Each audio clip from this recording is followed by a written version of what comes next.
pas e tret, heqe drejt fjalës të sot, Zoti Balliu përjashtohet nga seanca e ditës së sotme. Po të ulen deputetët. Across several African markets, dairy shelves that once carried imported European milk powders, UHT cartons, and processed dairy products have been changing.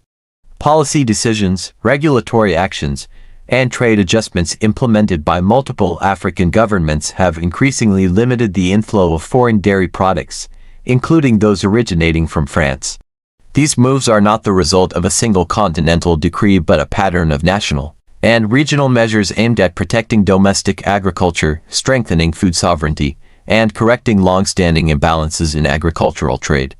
The cumulative effect has been felt far beyond Africa's borders, particularly within France's dairy sector, which has historically relied on export markets to absorb surplus production. For decades, European dairy producers benefited from a system shaped by industrial-scale export incentives and trade access to developing markets. France, one of the world's largest milk producers, exported significant volumes of milk powder, butter, cheese, and processed dairy to African countries where local production struggled to compete on price and scale.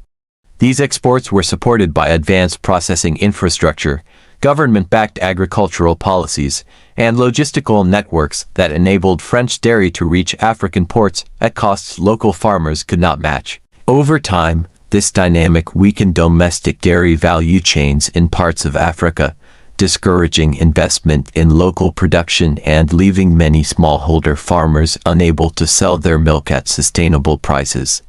African governments began to reassess this structure as population growth, food security concerns, and rural employment pressures intensified.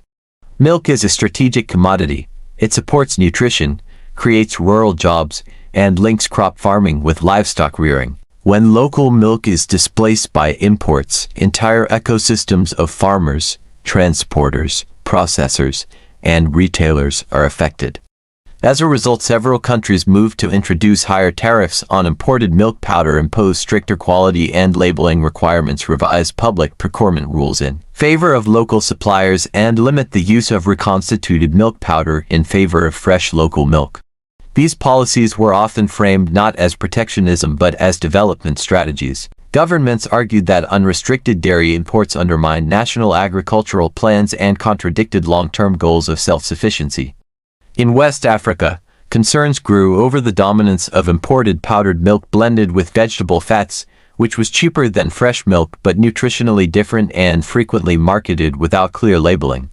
Consumer groups and farmer unions raised alarms, prompting regulatory agencies to tighten standards. Similar debates occurred in East and Southern Africa, where dairy sectors had shown potential for growth but faced persistent competition from low-cost imports.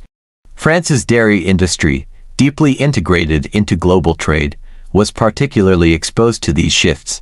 French milk production consistently exceeds domestic consumption, making exports essential to price stability at home. Africa represented an important outlet, especially for milk powder and value-added dairy products. As access narrowed, exporters encountered declining orders, increased stockpiles, and downward pressure on farm-gate milk prices. Small and medium-sized dairy farms in France, already operating under tight margins, felt the strain as processors adjusted procurement volumes. The situation was compounded by broader changes in the global dairy market. Demand fluctuations in Asia, increased competition from other exporting nations, and rising production costs added pressure. When African markets became less accessible, French exporters had fewer alternatives to redirect surplus production. This exposed structural vulnerabilities within the sector, including reliance on external markets and sensitivity to policy changes abroad. African policymakers maintained that the objective was not to exclude foreign partners permanently, but to rebalance relationships. Investment in local dairy infrastructure, including cold chains, collection centers, veterinary services, and processing facilities, was prioritized. Several countries launched programs to support pastoralists and small-scale dairy farmers, offering subsidies, training, and guaranteed purchase schemes. Public institutions such as schools and hospitals were encouraged or required to source milk locally, creating stable demand. These efforts began to yield measurable outcomes in some regions. Local milk collection volumes increased, new processing plants opened, and employment in rural areas expanded, consumers gained greater access to fresh dairy products, while awareness of product origins improved through labeling regulations. However, challenges remained, including inconsistent supply, climate variability affecting livestock, and the need for continued investment to meet growing urban demand. France and the European Union responded through diplomatic engagement and trade dialogue. Industry representatives argued that African restrictions risked raising consumer prices and limiting product choice. They emphasized the role of imports in stabilizing supply during seasonal shortages. African counterparts countered that long-term dependence on imports posed greater risks and that domestic production could meet demand if given fair market conditions. Negotiations often focused on balancing transitional periods with development goals. The dairy dispute also reflected a broader shift in Africa-Europe trade relations. African countries increasingly asserted agency in setting policies aligned with their development priorities rather than defaulting to open market frameworks inherited from earlier trade agreements. This approach extended beyond dairy to poultry, grains, and other agricultural products. The emphasis was on value addition within Africa, reducing raw commodity exports, and strengthening internal markets. For French dairy farmers, the consequences highlighted the need for adaptation, diversification into higher value products, investment in sustainability, and exploration of new markets became more urgent. Some cooperatives pursued organic certification, specialty cheeses, and domestic branding strategies to reduce reliance on bulk exports. Others advocated for policy reforms within France and the EU to better manage production volumes and stabilize incomes. Consumers in Africa experienced mixed outcomes. In urban centers, some imported dairy products became less available or more expensive, while locally produced alternatives gained shelf space. In rural areas, increased demand for fresh milk improved incomes for farmers, though infrastructure gaps sometimes limited reach. Nutrition outcomes depended on implementation quality, affordability, and public awareness. Environmental considerations also played a role. Local dairy production reduced the carbon footprint associated with long-distance shipping and encouraged sustainable land management when supported by appropriate policies.